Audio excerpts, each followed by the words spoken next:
Hi, I'm Laura Flanders of The Laura Flanders Show, where I interview the best thinkers and doers of our time. On TV, the show premieres Sundays at 11:30 Eastern on PBS World and at the Laura Flanders Show YouTube channel. You can join my guests and me every week there in the live viewing party, and then catch us all week on public television stations.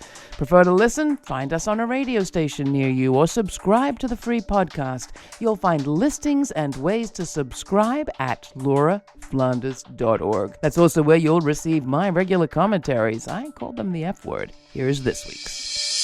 The bombing ended in February, and soon after I visited what had been a gleaming city. Light still glinted off towering office buildings, 6-lane highways still sped international traffic in and out. Public parks offered shade and modern art and manicured gardens where older women walked with children and bought ice cream and pastries from roadside carts. A high school sophomore invited me to dinner with her family in a tree-lined neighborhood a short distance from my hotel by bus. Their house overlooked the city. She described the sparkling of the commercial center at night. In the days before the war, she'd held her Sweet 16 party in a hotel ballroom downtown. She still had the cream-colored dress. The young woman's English was perfect. She adored Shakespeare.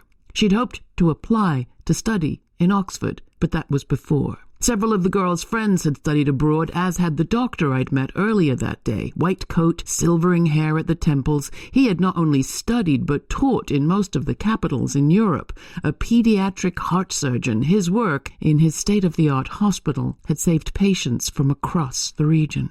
War wrecked that modern city, bombed its water plants, targeted its grid. Overnight, our modern lives were over, said the girl. No more Shakespeare, no more pediatrics. The celebrated heart surgeon's time was now devoted to keeping kids in incubators warm when the electricity shut off. The girl's name could have been Maria or Katerina or Anastasia. It was Manar, not Ukrainian, but Iraqi. She was born in Baghdad, not Kiev. Manar was just as modern, outward-looking, and innocent, and her life just as wrecked as the Marias whose lives are being wrecked right now. The bombs were different, ours, not theirs. 30 years on, as we watch another wrecking, another invasion, another horror, do we choose to remember or do we choose to forget?